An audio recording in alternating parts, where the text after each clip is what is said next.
तो आप सभी का स्वागत है उत्कर्ष संकल्प गुरुकुल यूट्यूब चैनल पर।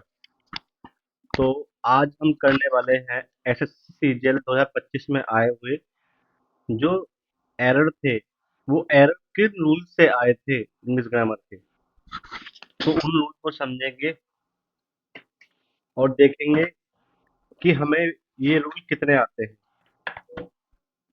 तो बढ़ते हैं। मेरी आज ठीक से आ रही है आवाज आपको?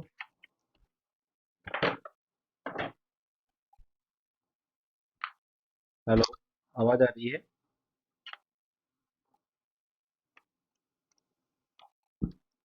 तो देखो इधर।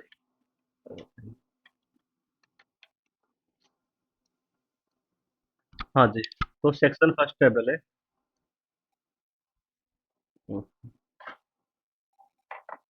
पहला है सब्जेक्ट वर्ब एग्रीमेंट सवाल। किससे? देखो, कॉन्सेप्ट पहले। यदि दैट प्लस क्लॉज जुड़ती है तो उसके बारे में बताया गया है। जब पूरा क्लॉज वाक्य में सब्जेक्ट की तरह कार्य करता है तो एक क्या है, सिंगल आइडिया माना जाता है। हाँ सही है। कहता है कि यदि पूरा सब्जेक्ट, जैसे मानो चलो उसे छोड़ो, यहाँ पे लिखा हुआ है that the report failed is surprising. अब ये क्या है, एक पूरा सब्जेक्ट है और ये क्या है, दैट। ये दैट है अपने आप में। और ये क्या है, क्लॉज है। क्लॉज क्यों है? कि उसमें सिर्फ सब्जेक्ट है। सब्जेक्ट ना वर्ब। इसमें क्या है, ये ये पूरा एक क्लॉज है। ये पूरा अपने आप में एक सब्जेक्ट है। ठीक। और ये हेल्पिंग वर्ब है और ये मेन वर्ब है। ठीक है। तो जब दैट क्लॉज आएगी, दैट आएगा प्लस क्लॉज आएगी, तो ये अपने आप में एक पूरा सब्जेक्ट होगा। क्या होगा? पूरा सब्जेक्ट। ठीक है, बढ़ते हैं आगे। Noun clause with abstract concept. The fact that perception that idea, यानी कि फैक्ट दैट से रिलेशन है इसका। द फैक्ट दैट, आई, या द परसेप्शन दैट, या आइडिया दैट से शुरू होने वाली फ्रेजेस मिलकर एक कॉम्प्लेक्स सिंगुलर सब्जेक्ट बनाते हैं, जिसके बाद हम हमेशा सिंगुलर प्रयोग करते हैं। अब इसका मतलब क्या है? देखो, अब द फैक्ट, अब ये क्या है, एक मेरे पास ये एक एब्स्ट्रैक्ट कॉन्सेप्ट है। अब इसके बाद क्या आएगा? कौन सा फैक्ट? ही रिजाइन। ही रिजाइन। ठीक है। तो जैसा कि यहाँ लिखा हुआ है, the fact that he resign was shocking. अब ये क्या है बताओ? ये एक कॉम्प्लेक्स सिंगुलर बन गया। क्यों? द फैक्ट से शुरू हुआ, दैट से। अब पता है दैट प्लस क्लॉज क्या है, एक सिंगुलर सब्जेक्ट। ये सिंगुलर सब्जेक्ट और ये है हमारा फैक्ट। ये कॉम्प्लेक्स सिंगुलर सब्जेक्ट बनाते हैं। ठीक। तो इसलिए क्या है, ये सिंगुलर है और इसके बाद आने वाली वर्ब कैसी होगी? सिंगुलर होगी।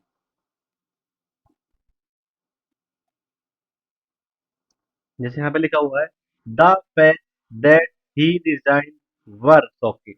तो वर्ब कैसी आएगी? सिंगुलर, ना कि प्लूरल। बढ़ते हैं आगे। जब हम नाइदर ऑफ का प्रयोग करते हैं तो क्या नाइदर का मतलब क्या था? दो में से एक भी नहीं। क्या है? दो में से एक भी नहीं। ठीक। तो जब पता है दो में से एक भी नहीं तो वर्ब कैसी आनी चाहिए? सिंगुलर वर्ब आनी चाहिए। देखो जैसे लिखा हुआ है neither of the report is reliable. दोनों रिपोर्ट में से कोई भी रिपोर्ट रिलायबल नहीं है, विश्वसनीय नहीं है। समझ गए बात मेरी को? अब देखो नाइदर ऑफ के बाद द रिपोर्ट्स। रिपोर्ट्स क्या है? रिपोर्ट्स क्या है? प्लूरल। पर ये क्या है, अपने आप में एक प्रिपोजिशन। प्रिपोजिशन क्या आता है? ये ऑब्जेक्ट। हमारे सब्जेक्ट क्या हुआ? नाइदर। अब नाइदर सब क्या आएगा? इज। तो आप मेरी बात को समझ गए होंगे। बढ़ते हैं आगे। हाँ जी, अब आता है distributor. Either of, each of, every plus noun, कुछ भी आए। तो इनके बाद क्या आती है हमारी? सिंगुलर वर्ब आती है। ठीक है। इनके बाद जो नाउन आएगा वो भले ही प्लूरल हो, उससे कोई हमें मतलब नहीं है। देखो जैसे यहाँ पे लिखा हुआ है ईच ऑफ। अब देखो ईच एक हो गया सिंगुलर वर्ब, ऑफ हो गया क्या हमारे पास? प्रीपोजिशन। अब मैं बताता हूँ आपको। देखो ईच ऑफ के बाद ईच ऑफ, एवरी ऑफ, और एवरी प्लस नाउन। मेरी बात समझो। देखो ईच है एक सिंगुलर वर्ब, सिंगुलर वर्ड है, सिंगुलर वर्ड है। और ऑफ है अपने आप में प्रीपोजिशन। अब मुझे बताओ यदि मैं ईच ऑफ के बाद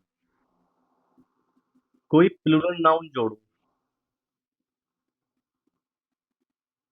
मुझे बताओ क्या ये प्लूरल नाउन इस ऑफ के लिए ऑब्जेक्ट नहीं होगा? बताओ मुझे। जब ये प्लूरल नाउन इसके लिए ऑब्जेक्ट होगा तो इसके बाद आने वाली वर्ब किसके हिसाब से आएगी? ईच के हिसाब से। तो ईच के साथ क्या आएगी? Singular verb. कैसे आएगी? Singular verb. तो यही बताया गया है ईच ऑफ द स्टूडेंट। अब देखो ये कैसा सब्जेक्ट है? ये प्लूरल सब्जेक्ट है। बट बट देखो ये ऑफ के लिए क्या ऑब्जेक्ट काम कर रहा है? इसलिए क्या है, ईच हमारे यहाँ पे सब्जेक्ट हो गया तो सब्जेक्ट क्या बन गया? ईच। और ईच के हिसाब से क्या आएगा? हैज। Has submitted. और हैज के बाद कौन सी बनती है वर्ब की form? Third form, the form. ठीक। बढ़ते हैं आगे। Correlative conjunction. अब कोरिलेटिव कंजक्शन क्या होते हैं? जो पेयर बनाते हैं, पेयर बनाते हैं, नाइदर का नॉर से, आइदर का और से। ऐसे जो कनेक्शन होते हैं ये पेयर बनाते हैं। ठीक है। और जो इनके बाद वर्ब आती है, वर्ब जो आती है सदा पास वाले के साथ साथ आती है। जैसे नाइदर है और नॉर है। मुझे बताओ नाइदर के बाद कोई यहाँ सब्जेक्ट आएगा? सब्जेक्ट आएगा। ठीक है। और यहाँ पर नॉर के बाद कोई सब्जेक्ट आएगा, जो नॉर के लिए सब्जेक्ट होगा। ठीक है। तो वर्ब किसके हिसाब से आएगी? इसके हिसाब से आएगी। किसके हिसाब से? नॉर के हिसाब से। बात समझ रहे हो मेरी बात को? ये बस को बता देता हूँ। ठीक है। तो किस हिसाब से? नॉर के हिसाब से आएगी। अब मुझे बता देखो, नाइदर द मैनेजर। अब मैनेजर क्या हो गया? सब्जेक्ट। नॉर इसका कोरिलेटिव पेयर हो गया। और ये दूसरा सब्जेक्ट। ये क्या है? ये सेकंड सब्जेक्ट हमारे लिए। अब वर्ब किस हिसाब से आएगी? इसके हिसाब से। क्यों? क्योंकि नॉर के पास वाला कौन सा है? ये।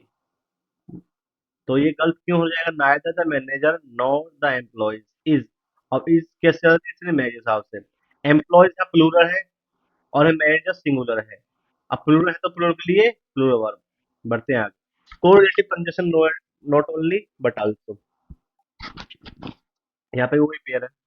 Not only but also. देखो नॉट ओनली ये रहा, बट आल्सो इसके बाद जो वर्ब सब्जेक्ट आएगा उस हिसाब से वर्ब आएगी। अगर प्लूरल सब्जेक्ट तो प्लूरल वर्ब, सिंगुलर सब्जेक्ट तो सिंगुलर वर्ब। ठीक है। तो not only the teacher but also the student. अब देखो ये सिंगुलर है बट ये प्लूरल है। ठीक है। बट आल्सो के बाद ये प्लूरल है। पर हमें क्या पता कोरिलेटिव कंजक्शन में जो पास हुआ तो उसके हिसाब से वर्ब आती है। अब ये कैसा है? प्लूरल। अब कैसा है? Not only the teacher but also the student were inform. तो कैसा हो गया? ये पास्ट में है तो क्या आगे बढ़ा? ठीक। बढ़ते हैं आगे। जब डबल सब्जेक्ट तो देर। तो देर के हिसाब से क्या? देखो देर कॉन्सेप्ट क्या है? देर ये कहता है कि मैं अपना कोई मतलब कोई वर्ब नहीं लूंगा। ये केवल डमी सब्जेक्ट है। इसके बाद इसके देखो, मैंने माना देर आ गया, इसके बाद मैंने डैश छोड़ दिया। उसके बाद मान लो कोई सब्जेक्ट मेरा यहाँ पे आया। यहाँ पे सब्जेक्ट, मेरा सब्जेक्ट यहाँ पे आया। तो वर्ब जो आएगी वर्ब इसके हिसाब से आएगी। ये देयर डमी सब्जेक्ट है। ये अपने लिए भी कोई वर्ब नहीं लेता है। तो जैसा एग्जांपल बताया गया देयर आर। अब देखो देयर एक डमी, इसको काट दो, जैसे कोई मतलब नहीं है। अब हमारे लिए सेवरल इनकंसिस्टेंसीज, ये हमारे लिए सब्जेक्ट हो गया। क्या हो गया? ये हमारे सब्जेक्ट हो गया। अब अब देयर सॉरी सेवरल कंसिस्टेंसीज कैसा वर्ब है? प्लूरल, सॉरी प्लूरल सब्जेक्ट है। तो इसके साथ वर्ब कैसी आएगी? प्लूरल वर्ब आएगी इन द कोर्स। सही है। अब कलेक्टिव नाउन। देखो कलेक्टिव नाउन, जब कलेक्टिव नाउन मान लो ये एक यूनिट है, सिंगल यूनिट है तो सिंगुलर। और ये बिखरे हुए हैं तो प्लूरल। सीधी बात है। अब 5 मिनट्स या 50 मिनट्स, इन्होंने कहा है 50 मिनट्स। अब बताओ मैंने 50 मिनट्स को, ये सिंगुलर क्यों है बताओ मुझे? क्योंकि क्या 50 मिनट्स को मैंने डिस्ट्रीब्यूट किया, या मैंने कहा कि मैंने 50 मिनट्स वहां खर्च किए? अब इन्होंने सिर्फ कहा है 50 मिनट्स इज नॉट इनफ। क्यों इनफ नहीं है बताओ?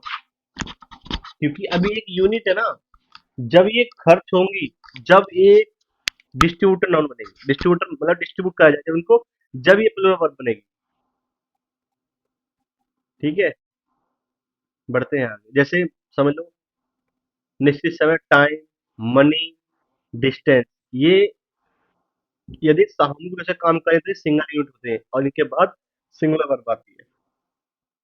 कलेक्टिव नाउन क्वालिटी, ठीक है। कलेक्टिव नाउन एक मत होकर यूनिट की तरह कार्य करे, सिंगुलर वर्ब लगाए, तो सीधी बात है कलेक्टिव कैसे देखो। अब टीम क्या है? एक कलेक्टिव नाउन है। टीम के बंदे क्या है? डिस्ट्रीब्यूटिव,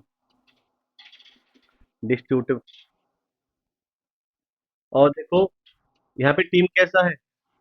अब टीम के बारे में क्या बताया गया है? Arguing among themselves. अब टीम के जो जो प्लेयर्स हैं वो आपस में क्या कर रहे हैं? आर्ग्यू कर रहे हैं। तो इसलिए क्या, अब प्लेयर के बारे में बताया गया तो हमारी वर्ब कैसे आएगी? प्लूरल वर्ब आएगी। अब अनकाउंटेबल नाउन के लिए, अनकाउंटेबल नाउन के बाद सदैव सिंगुलर वर्ब आती है। कैसी वर्ब आती है? सिंगुलर वर्ब आती है।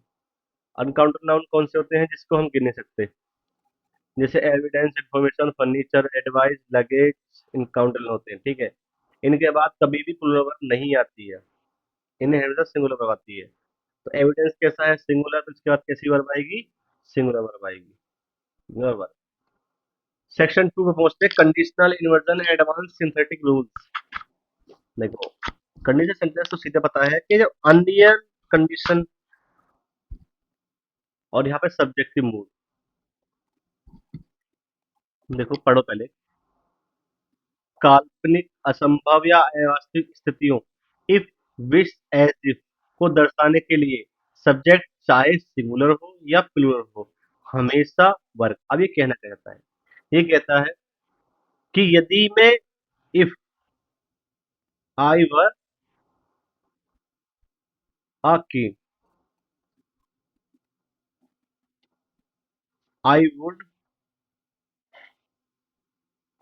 आई वुड विन द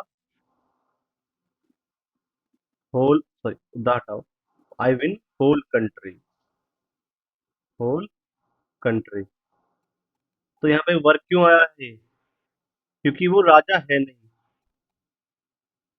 वो राजा है नहीं। तो वो क्या अज्यूम कर रहा है, मान रहा है कि हाँ मैं राजा होता तो मैं क्या पूरे दुनिया को जीत लेता। ठीक है, तो इसे बताया गया, इफ आई वर रिच, यदि मैं अमीर होता, आई वुड हेल्प एवरीवन, मैं प्रत्येक की मदद करता। अब देखो, आई के हिसाब से वैसे यहाँ पे क्या आनी चाहिए? आवाज आनी चाहिए, पर आवाज क्यों गलत है? क्योंकि यहाँ पे ये क्या है? एक अनरियल कंडीशन है, और अनरियल कंडीशन में हम क्या लगाते हैं? वर्ड लगाते हैं। थर्ड कंडीशनल देखो अब, इन्वर्जन। भूतकाल की असंभव शर्त में इसको हटाकर इन्वर्जन किया जा सकता है। इसका स्ट्रक्चर होता है had plus subject plus V three, comma, subject plus would have plus V three, इसका फॉर्म होता है। अब देखो, इफ हटा दिया हमने। देखो मुझे बताओ, यदि यहाँ पे इफ नहीं होता तो क्या होता? If he work harder, he would he would he would success, he would success. तो अब हमने क्या करना है? थर्ड कंडीशनल मुझे बताना है, वो पास्ट के लिए। इसके लिए पास्ट के लिए। अब मुझे बताओ